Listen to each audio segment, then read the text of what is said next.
Sometimes when I was on my old school in mainstream, I would struggle with something and they wouldn't help explain it as well. The special school I'm at, they help explain it more, they're more visuals to show you how to do it. G'day, I'm Deborah Caldo, and welcome to the Red Giraffe Solutions Expanding Worlds podcast, where we aim to support you as you help your young person with additional needs plan for their future. A future where they are safe, secure, and live a rewarding and fulfilling life. From around the world, I share stories and share solutions from people making this possible right now. I'm a parent of a young person with additional needs, so I understand the challenges. Many of the people I've interviewed on this podcast have already helped me design a better future for my daughter, and I hope that they might help you as well to imagine what's possible for your young person.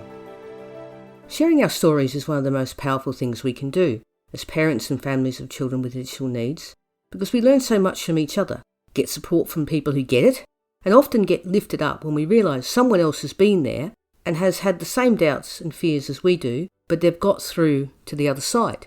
On my recent trip to Australia, I put out a call for people to talk to me on the podcast. And one of my friends connected me with a young man called Adam and his mum Deb.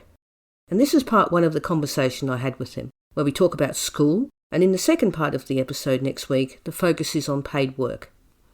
In this episode, I'm talking to Adam about his experience of school and why he moved from a mainstream school to a specialist school, the reasons behind it, and what it meant for him. I know the whole mainstream versus specialist schools is such a big topic, with pros and cons on both sides. I've said before, my daughter went to a specialist school, and it was the right decision for her. But I can also see the merit of mainstream, because inclusion is ultimately what we all want.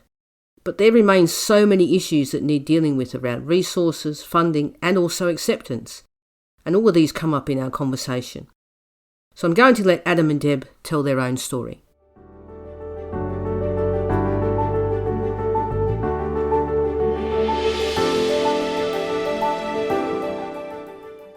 Adam, can you tell me about moving schools? I started in 2017 and it felt different at first, but then when I was there for longer, it was alright. And they do have more help, so like sometimes when I was on my old school in mainstream, I would struggle with something and they wouldn't help explain it as well. The special school I'm at, they help explain it more, they're more visuals to show you how to do it, so it helps a lot. Like mainstream more, or did you like no, the special school, much easier. Because people were like you, or just because they were better at supporting you? Or like overall. Did you have problems at the mainstream? Hard to explain, it was just not the same. It was just harder. Because I had to do like homework and I only had like 3 or 4 friends the whole 6 years. I was getting, bullied a lot. The decision to move to a special school, was that your decision or did you guys talk about it? Mum told me about it at first. And at first I was a bit sceptical, I didn't really know what to think of it. But then after the trial day, I thought, yeah, this is good. What was one of the big reasons why we left mainstream and went to the special school? Do you remember? No. Because you were passing out, remember? I do get, like, right now I get, like, bad migraines, but back then I was, like, overloading and just passing out of nowhere. And this kids, they just watch and laugh, basically. I didn't know how to control it. I just, like, get overloaded and then I don't even know and I'm gone. But now I just, like, instead of passing out, get, like, bad headaches. But the medication helps with it. Have you also got better at managing it as well? Do you think yourself when you know that you feel... Yeah, when I know it's coming, I take my Panadol and then I try and, diet down. So with the special school, you made friends there. Did you find that people just understood you better? The teachers understood? Yeah, they asked like a lot more questions and stuff. And one of my friends, only from primary school, he went there a few years before. So I knew him and he got me into all my other friends I know now. So can I just ask you, the sort of decision to move was obviously brought on by lots of factors, but how did you find the school? How did you choose it? And obviously you spoke to Adam and said, we're going to do this.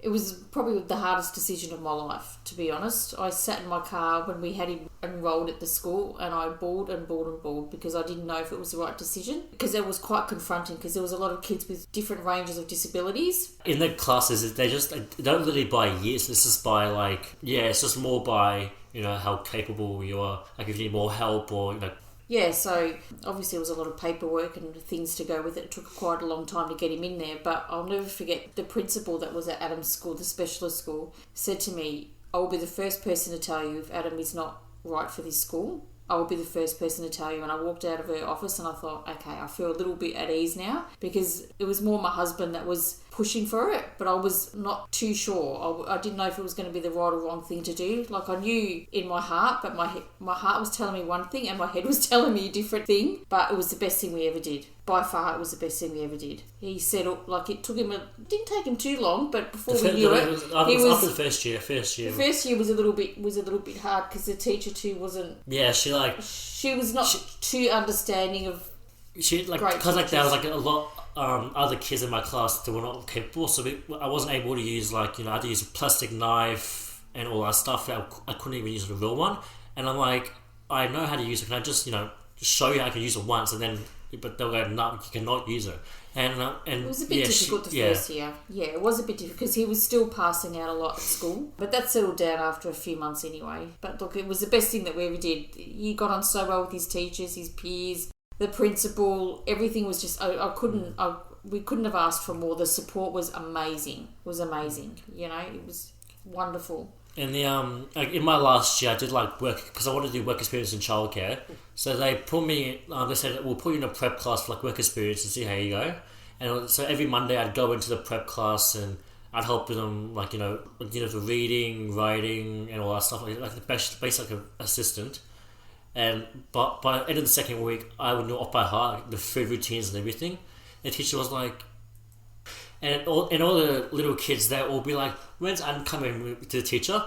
At his school, in his last year, he did 12 months of experience in the prep. And the teacher gave me a report, and it was the most amazing. It was a 20-page report about all the things that he did with all the kids, and it was absolutely amazing. But you haven't ended up doing that, Joel. No, I'm trying to Not as yet, but we're still trying. I did I did TAFE. I did try to do TAFE, but the first week was orientation, so it was shown everything. But when I got to the first week, they wanted me to do assignments or stuff. I had no idea what it even was, but I had no idea what to do. Is there no support then? They would not help at all. They just sit there. I just sit there on my computer doing nothing because I had no idea what to do, and they were not understanding at all. So I just left. Because when he finished school, they did an assessment at his school and said, because I said, I don't know if he'll be able to cope with the TAFE course, basically the childcare one. And they did the testing on him and said, yep, he'll be fine to go. But no support. Yeah. But he was there for two weeks. Well, basically 1 full week, and then the first full day. And there was a support worker that we actually could have got to help him, but Adam just went, you know what? Nah. He goes, I actually can't. Even with her, I could tell I was really struggling. Straight away, he just said, Mum, and I said, you know what? It's fine. Yeah. So I'm trying to find a better way, but so far we'll get there. We'll get there in time. But he struggled when he left school. He wanted to go back to school. I said, you can't go back to school. So because the school was so good, I wanted to go back. He didn't want to leave. He actually, after Christmas, he was like, yeah, I want to go back to school. And I said, mate, that's not an option. You can't do that. So we had a bit of a struggle, and I said, we need to find a way of you getting a job and getting on with your life. And, school, and then this is the real world, basically. I just wanted him to just concentrate on getting a job that he's going to be happy enough for now. In time, we'll find him something like that we might revisit again and see how we go.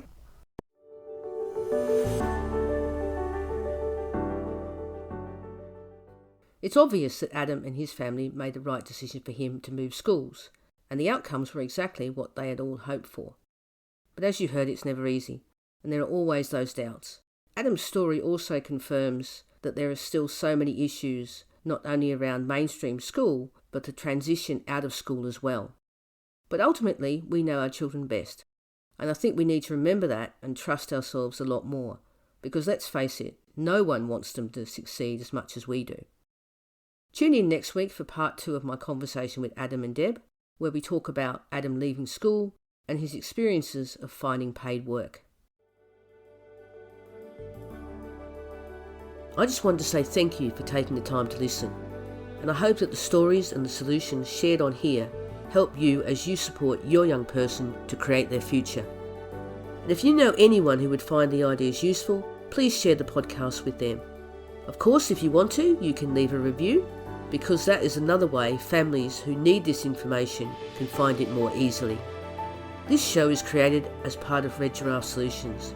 To find out what the Red Giraffe is all about, visit redgiraffesolutions.com, where you'll find more resources around daily living, relationships, purpose and financial security. I'm at Deb Caldo on Instagram and Facebook. You can also connect with me on LinkedIn. I'd love to have a conversation with you on any of those. Bye for now.